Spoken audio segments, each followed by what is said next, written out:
We wanted something that looks like a Matchbox car that we'd all play with. Something that we can cruise in, have fun, reliable, and just mean at the end of the day. It required a lot of modification. It wasn't a standard restoration. So we're like, hey, is this something we can do? And Steve was on board. Let's do an RSR.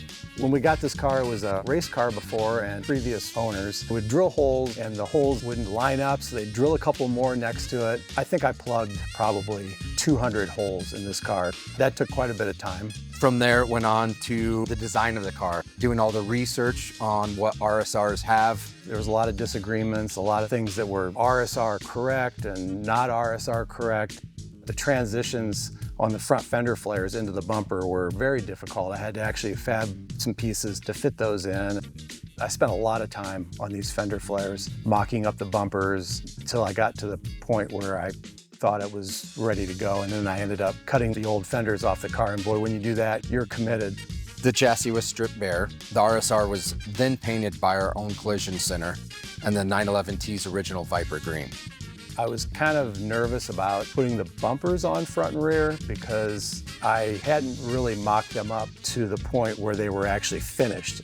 When I got the car back from the body shop, all the paint, and I'm putting the bumpers on, they lined up perfectly.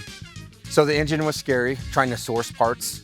We knew we wanted a 2.8. Just finding all of those items was sort of an Easter egg hunt. The motor, we had bought the case from Porsche, a brand new factory case. So we had used our crank from our old motor. We'd send them out and had them, polished and checked and had the rods redone and gotten everything back, ready to put this motor together. And there was one thing that we still needed to get.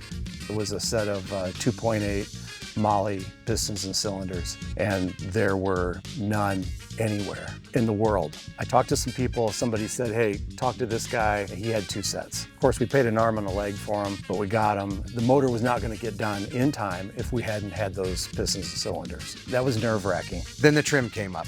Normally, when we do a restoration on 911, the dash across the face of the dash, below the gauges, the kind of the S trim gets finished in a square weave, just a black vinyl square weave, and that's what we were going to do. That's what I had ordered.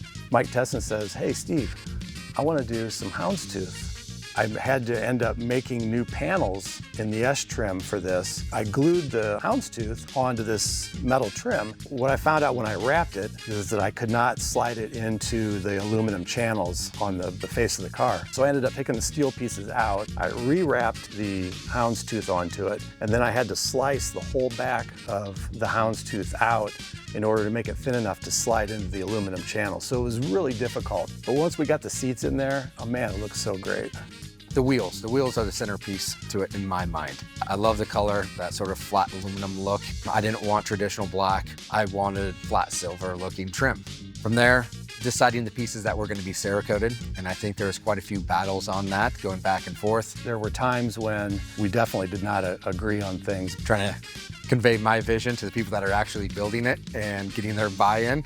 Anything that had an aluminum finish, and aluminum anodized finished or clear anodized chrome or anything like that, we had sent out and had coated. Well, I'll tell you what, when you get that out in the sun, it glows and it looks so good with the wheels. Steve knocked it out of the park. This car was the most fun car to do. Above all, it was built to be driven. This car is awesome. Kendall, let's start something great.